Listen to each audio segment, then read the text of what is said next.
Ko pri delu v Creo delamo z različnimi oblikami istih modelov, nam lahko uporaba multibody konstruiranja prihrani veliko časa. Od različice Creo 7 lahko s pomočjo večjega števila teles in booleanovih operacij veliko enostavneje pridobimo različne variacije modelov.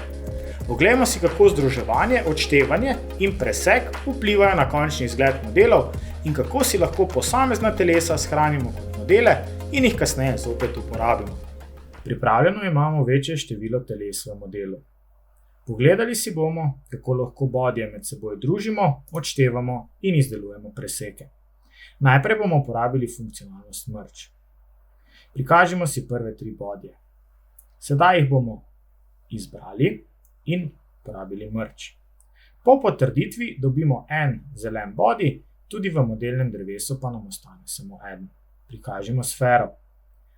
Sedaj bomo sfero izbrali in rekli subtract.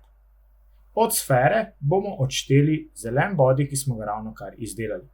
Torej dobimo nekakšno sfero z luknjami. Pa si prikažemo še kocko. Sedaj bomo uporabili kocko in sfero, da dobimo njun presek.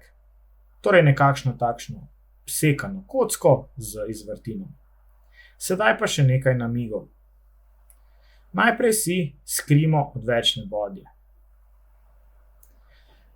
Torej, vse lastnosti bodijev pri funkciji merge se bodo združile v enega body to modify, oziroma v body, ki ga boste prvega izbrali. Kot vidite, zelena barva in tudi ime bodija ostane glede na prvega. Druga možnost je keep body. Torej pri uporabi intersecta oziroma odštevanja lahko body še vedno ohranite.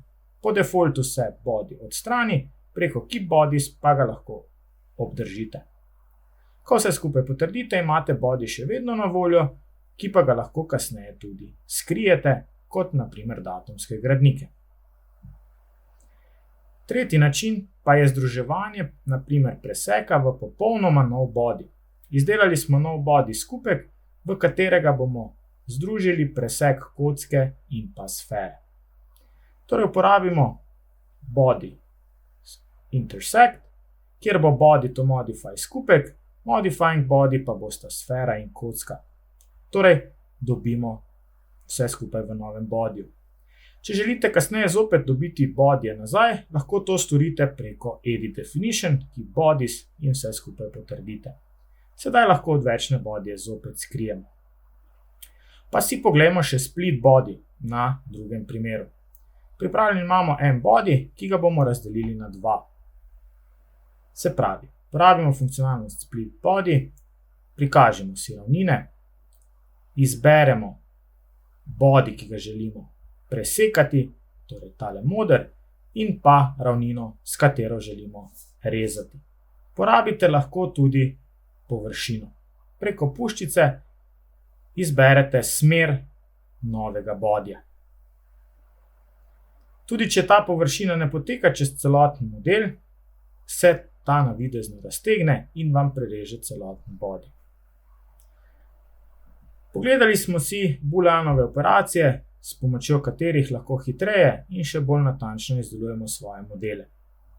Te bodyje lahko kasneje uporabite kot nov model ali pa kot območje za, na primer, simulacije.